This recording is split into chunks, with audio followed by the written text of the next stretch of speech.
Malam itu, langit Jakarta tampak muram. Hujan baru saja reda, meninggalkan jalanan basah yang dipenuhi ribuan massa. Mereka berkumpul dengan wajah penuh amarah, membawa poster besar bertuliskan, "Turunkan Ketua DPR." Suara teriakan mereka menggaung, bercampur dengan dentuman genderang yang dipukul tanpa henti. Dari kejauhan, sorotan lampu-lampu kendaraan polisi memantul di genangan air. Aparat keamanan berdiri rapat, membentuk pagar manusia untuk menghalangi lautan demonstran yang terus merangsek maju. Aroma asap obor dan keringat massa menebar di udara, menambah sesak malam yang sudah syarat ketegangan. Di tengah kerumunan, seorang mahasiswa berteriak lantang melalui pengeras suara, "Rakyat sudah tidak percaya. Kursi DPR harus diganti." Teriakan itu disambut gemuruh sorak-sorai. Semangat massa semakin menyala, seakan tak ada lagi yang bisa menghentikan gelombang tuntutan tersebut. Sementara itu, di dalam gedung parlemen, ruangan rapat darurat dipenuhi wajah-wajah tegang. Ketua DPR, Ratna Wibisana, duduk di kursi megah yang kini terasa seperti jerat. Tangannya bergetar pelan ketika mengetuk palu sidang, berusaha menunjukkan ketegasan di tengah badai politik yang melanda. "Kita tidak bisa tunduk pada tekanan jalanan," ucap Ratna dengan suara serak. Namun sorot matanya menunjukkan kegelisahan. Ia sadar, gelombang rakyat di luar bukan sekadar protes biasa, ini adalah tanda runtuhnya kepercayaan. Mahendra Bhaskara, seorang tokoh senior yang sudah lama menjadi lawan politik Ratna, bangkit dari kursinya. Dengan nada tajam ia berkata, "Apakah Anda masih buta? Gedung ini sedang dikepung rakyat. Mereka tidak hanya marah, mereka menuntut perubahan. Jika kita terus menutup mata, kehancuran menanti." Ratna terdiam, jantungnya berdetak kencang. Ia tahu kata-kata Mahendra mengandung kebenaran, tetapi egonya menolak untuk mengakui kelemahan. Kursi itu sudah ia duduki bertahun-tahun, dan ia tidak siap kehilangan semua yang telah dibangunnya. Di sisi lain ruangan, Pradipa Wiranegara, sang menteri ambisius, memperhatikan setiap detik perdebatan itu dengan tenang. Matanya berkilat penuh perhitungan. Bagi Pradipa, situasi ini adalah peluang emas. Ratna yang goyah berarti jalan menuju puncak kekuasaan semakin terbuka lebar.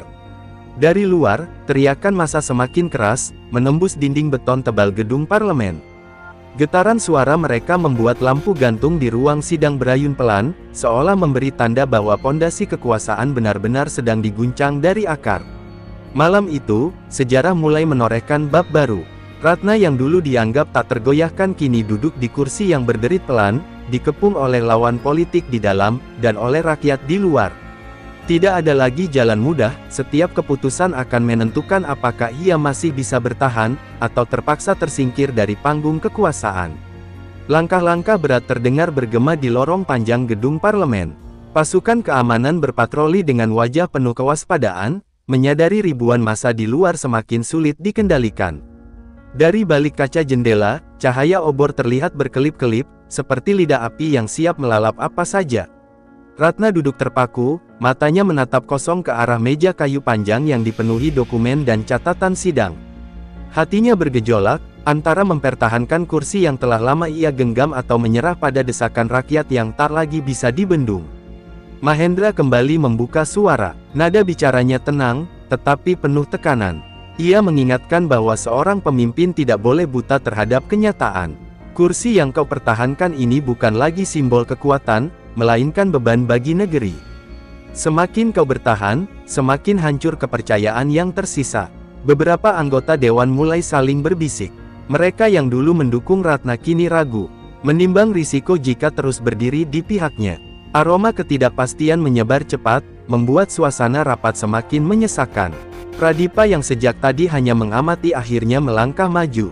Dengan gaya diplomatis, ia berkata, "Kita perlu jalan tengah. Jika ketua bersedia mendengar suara rakyat, mungkin ada solusi yang lebih terhormat." Namun di balik kata-kata manis itu, ia menyimpan niat licik untuk merebut posisi puncak. Ratna menatap Pradipa dengan tajam, menyadari siasat yang terselubung. Ia tahu banyak yang menginginkan kursinya, tetapi dilema terbesar tetap datang dari luar gedung, ribuan orang yang menuntut pengunduran dirinya. Sorak massa terdengar semakin keras. Dari pengeras suara, orasi seorang mahasiswa menggema, menyebut nama Ratna berulang kali sebagai simbol kekecewaan. Gelombang suara itu bagaikan palu yang terus menghantam, meruntuhkan sedikit demi sedikit tembok pertahanan yang ia bangun. Di jalan raya, api obor semakin banyak menyala. Barisan depan massa mendorong pagar kawat berduri, membuat aparat kewalahan. Beberapa kali peringatan dikeluarkan, tetapi tidak ada yang mundur. Malam itu bukan lagi sekadar demonstrasi, melainkan perlawanan besar yang lahir dari luka panjang. Mahendra memukul meja, mencoba menghentikan keributan dalam ruangan. Lihatlah, mereka sudah di ambang pintu. Apakah kita akan terus menutup telinga? Jika ini dibiarkan, sejarah akan mencatat kita semua sebagai pengkhianat rakyat. Beberapa wajah pucat terlihat di antara anggota dewan. Rasa takut mulai menggerogoti keyakinan mereka. Tak ada yang ingin menjadi korban ketika badai politik benar-benar pecah. Ratna menggenggam erat palu sidang, matanya berkaca-kaca. Ia sadar, mempertahankan kursi ini berarti melawan arus yang tak mungkin dihentikan. Namun menyerah sama artinya dengan mengakui kegagalan yang akan membekas selamanya. Di luar, teriakan bergemuruh semakin memekakkan telinga. Malam itu, kursi ketua DPR benar-benar diguncang, dan semua orang tahu, tak ada lagi yang bisa menjamin siapa yang masih akan duduk di atasnya ketika matahari terbit esok hari. Suasana di luar gedung parlemen semakin panas.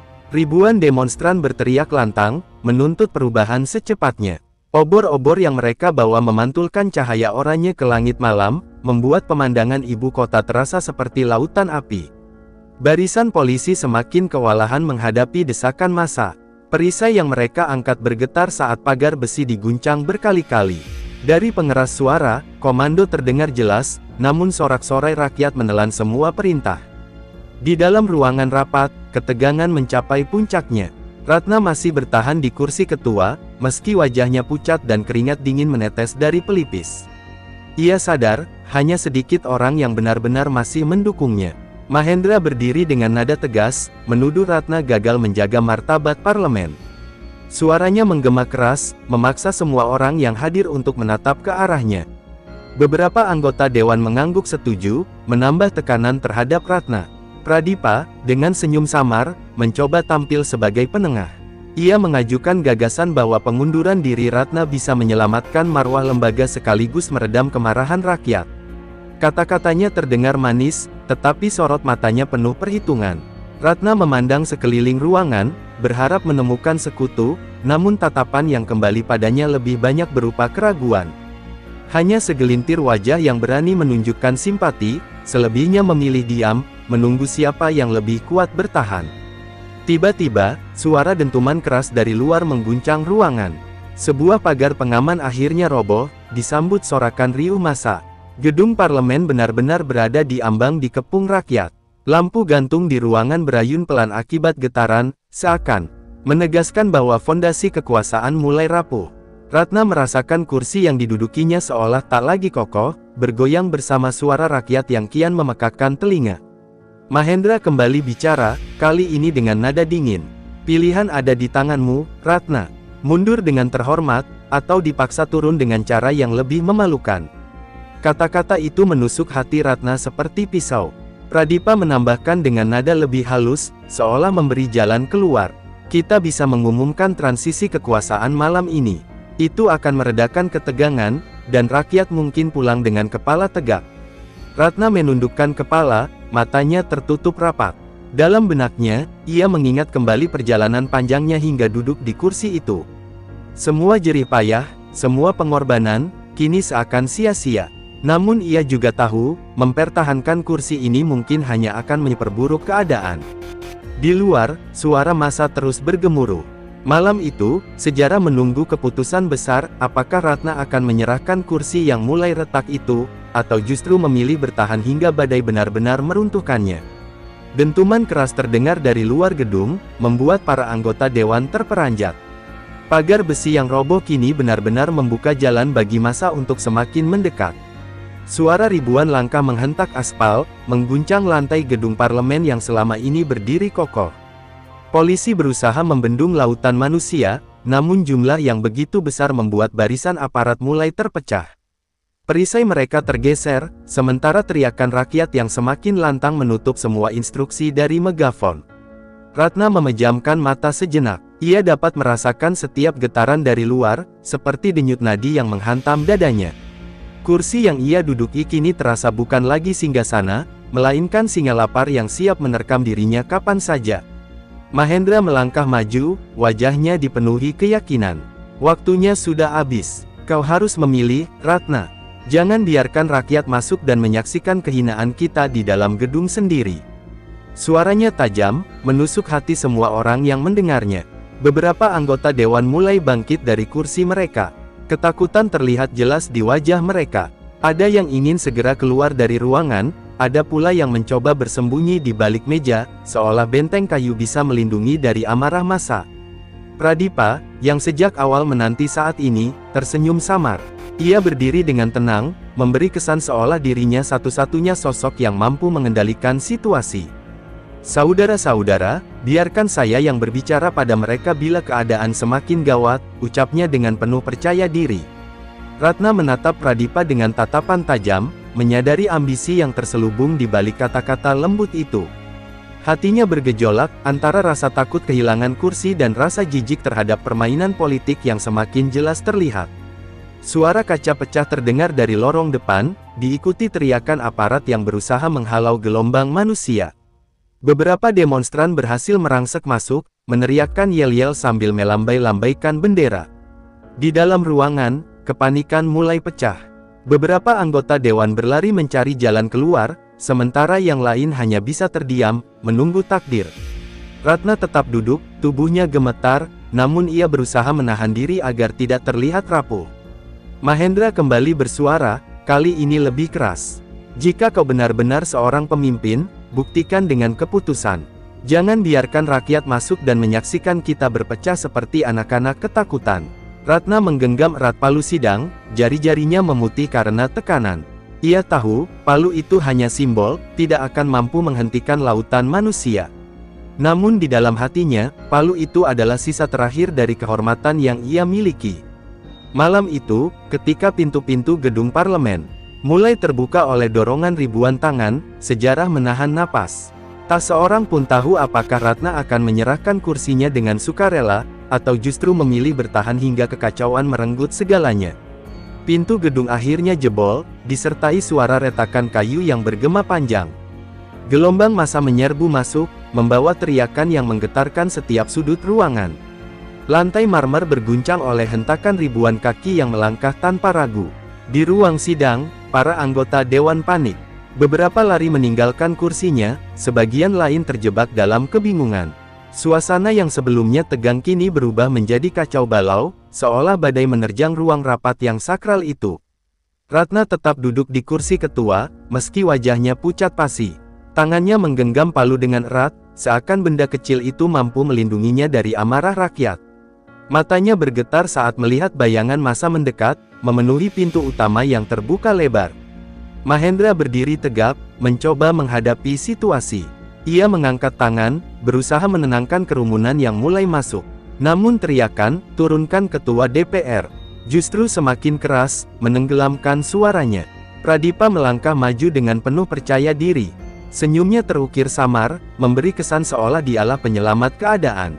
"Saudara-saudara, dengarkan saya, kita bisa menyelesaikan semua ini tanpa pertumpahan darah," serunya lantang. Tetapi dalam hatinya, ia tahu setiap kata hanya untuk membuka jalan menuju ambisi yang lama dipendam. Sorak-sorai massa menggema, beberapa orang mengangkat poster dan spanduk, menuding ke arah kursi ketua. Nama Ratna diteriakkan berulang kali, menjadi simbol kebencian yang tak terbendung. Suasana ruangan berubah menjadi panggung pengadilan tanpa hakim, di mana rakyat sendiri yang menjadi juri. Ratna mencoba berbicara, namun suaranya nyaris tak terdengar. Ia merasa semua yang pernah ia perjuangkan runtuh seketika. Di depan matanya, wajah-wajah penuh amarah menuntut pertanggungjawaban, menolak alasan apapun yang mungkin ia lontarkan. Mahendra menoleh ke arah Ratna dengan sorot tajam. "Inilah saatnya. Jika kau tidak mundur sekarang, rakyat sendiri yang akan menyeretmu turun." Kalimat itu bagaikan vonis yang menghantam jantungnya. Keringat dingin mengalir di pelipis Ratna. Ia sadar dirinya terjebak di antara dua kekuatan, intrik politik dari lawan di dalam ruangan, dan amarah rakyat yang kini tak lagi bisa dikendalikan. Semua jalan tampak buntu, semua pintu menuju kehormatan tertutup rapat. Di antara kerumunan, seorang pemuda melangkah maju. Dengan suara lantang ia berkata, "Kami datang bukan untuk menghancurkan negeri ini, tapi untuk mengambil kembali suara yang kalian rampas." Ucapan itu disambut sorak gemuruh, semakin menambah beban di pundak Ratna. Palu sidang yang ia genggam kini bergetar hebat, seakan ikut menolak untuk berada di tangannya. Kursi megah di belakangnya berderit pelan, seolah merasakan ketegangan yang kian menekan. Malam itu, ruangan sidang tidak lagi menjadi tempat pengambilan keputusan, melainkan arena pertarungan antara rakyat dan kekuasaan. Dan di tengah pusaran amarah yang menyusup tanpa ampun, nasib Ratna berada di ujung tanduk, menunggu detik terakhir yang akan menentukan segalanya. Riuh massa yang telah memenuhi ruang sidang membuat suasana berubah menjadi lautan suara. Poster-poster terangkat tinggi, sementara sorak-sorai bergemuruh tanpa henti. Nama Ratna diteriakkan berulang, menjadi simbol penolakan terhadap kekuasaan yang dianggap sudah melukai hati rakyat. Ratna duduk kaku, wajahnya pucat seputih kertas. Palu sidang masih berada di genggamannya, namun benda itu terasa semakin berat, seakan enggan untuk dipertahankan. Ia menatap ke arah depan, melihat ribuan pasang mata yang menuntut satu hal, kepergiannya dari kursi itu. Mahendra berdiri tegak, suaranya menggelegar. "Kau sudah mendengar sendiri, tak ada lagi yang bisa menyangkal. Ini bukan sekadar protes, ini adalah suara bangsa. Jika kau masih mengaku pemimpin, buktikan dengan mengalah demi rakyat." Pradipa, dengan langkah tenang, mendekati kursi ketua. Wajahnya tampak penuh kepastian, seperti seseorang yang sudah menunggu saat ini datang sejak lama. "Serahkan palu itu, Ratna. Biarkan kita menutup bab ini dengan cara yang terhormat," ucapnya, meski sorot matanya mengisyaratkan ambisi. Ratna menggertakkan gigi, hatinya berkecamuk. Setiap kata yang terdengar bagai cambuk, mengingatkannya pada perjalanan panjang hingga duduk di kursi itu. Ia merasa dunia bersekongkol menjatuhkannya, namun denyut suara rakyat membuatnya sadar, tak ada kekuatan yang mampu melawan arus sebesar itu. Seorang pemuda dari barisan massa maju selangkah, menatap Ratna tanpa gentar.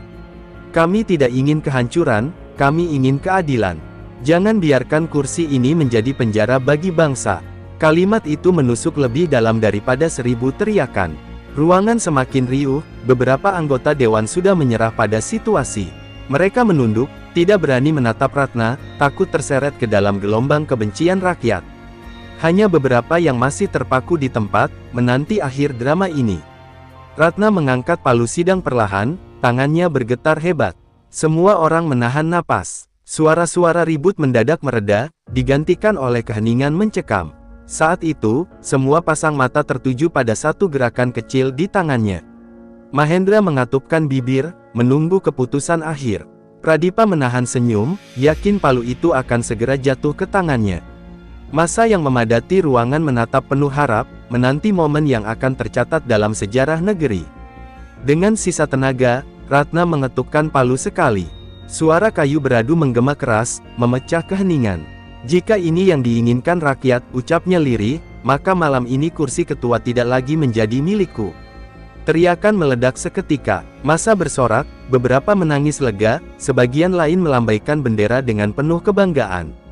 Ruangan yang semula penuh amarah kini berubah menjadi gelombang kelegaan, meski ketegangan belum sepenuhnya reda. Dan di tengah gegap gempita itu, Pradipa menunduk sedikit, menyembunyikan senyum kemenangan. Ia tahu, malam ini bukan hanya kursi Ratna yang runtuh, tetapi juga awal dari panggung baru yang ia idam-idamkan. Sorak kemenangan masih menggema di ruang sidang ketika Ratna perlahan bangkit dari kursinya. Wajahnya lelah, matanya sembab, namun langkahnya tetap tegak saat meninggalkan meja pimpinan. Palu sidang yang tadi ia letakkan terasa seperti simbol terakhir dari kejatuhan yang tidak bisa lagi dihindari. Massa yang memenuhi ruangan berdesakan, sebagian mencoba mendekat, sebagian lain menyalakan ponsel untuk mengabadikan momen bersejarah itu. Teriakan, "Rakyat menang!" menggema berkali-kali, menyapu setiap sudut ruangan hingga atap gedung bergema oleh euforia. Mahendra menatap pemandangan itu dengan ekspresi lega. Baginya, runtuhnya Ratna adalah bukti bahwa rakyat akhirnya berhasil memaksa parlemen mendengar. Namun di balik rasa puas, ia juga menyadari, badai perebutan kursi belum berakhir. Pradipa, dengan langkah anggun, mendekat ke meja ketua yang kosong. Tangannya nyaris menyentuh palu sidang yang ditinggalkan Ratna. Namun ia urungkan gerakan itu, sadar terlalu dini menunjukkan ambisi akan memicu kecurigaan. Sebaliknya, ia tersenyum menatap massa, seolah dirinya sekutu rakyat yang selama ini mereka tunggu. Di luar gedung, ribuan orang masih bertahan di jalanan. Obor-obor tetap menyala, lagu-lagu perjuangan bergema, dan wajah-wajah yang penuh peluk kini berubah menjadi senyum lega. Mereka merasa suara yang lama dibungkam akhirnya didengar. Ratna berjalan melewati lorong panjang, dikawal beberapa orang kepercayaannya. Langkahnya pelan, seakan setiap jejak kaki adalah perpisahan dengan sejarah yang ia ukir sendiri. Tak ada kata-kata keluar dari bibirnya, hanya tatapan kosong yang penuh beban. Beberapa wartawan yang sudah menunggu langsung menyerbu, kamera berkilat, pertanyaan berdesakan. Namun Ratna tetap bungkam. Ia tahu, apapun yang ia ucapkan malam ini hanya akan dipelintir menjadi bahan perdebatan baru. Diam adalah pilihan paling bijak dalam kekalahannya. Di ruang sidang, Mahendra mengambil alih forum darurat. Dengan suara lantang ia menyampaikan kepada rakyat bahwa pengunduran diri Ratna adalah kemenangan bersama. Kata-katanya disambut sorakan meriah, meski di sudut ruangan Pradipa hanya tersenyum samar, menunggu saatnya sendiri untuk berbicara. Ini belum selesai, bisik Pradipa pada salah satu orang kepercayaannya. Mereka pikir rakyat sudah puas. Padahal, kursi kosong itu adalah undangan terbuka bagi siapapun yang cukup cerdik untuk duduk di atasnya. Massa perlahan keluar dari ruang sidang, meninggalkan jejak bendera, spanduk, dan teriakan yang masih terngiang. Gedung parlemen yang biasanya dingin kini seolah menyimpan bara, menunggu kapan api berikutnya akan menyala. Mahendra berdiri dengan bangga, yakin dialah tokoh yang pantas menjadi penengah badai ini. Namun matanya tak lepas dari Pradipa, yang terus memancarkan aura penuh perhitungan. Keduanya tahu, perebutan kursi belum berakhir, malah baru saja dimulai. Malam itu, di bawah langit Jakarta yang masih dipenuhi cahaya obor, sebuah babak baru lahir. Rakyat merasa menang, Ratna kehilangan segalanya, Mahendra mengukuhkan diri sebagai pengawal suara rakyat, dan Pradipa menyiapkan langkah sunyi menuju tahta. Sejarah tidak berhenti dengan jatuhnya Palu, justru baru menulis kalimat pertama dari konflik berikutnya.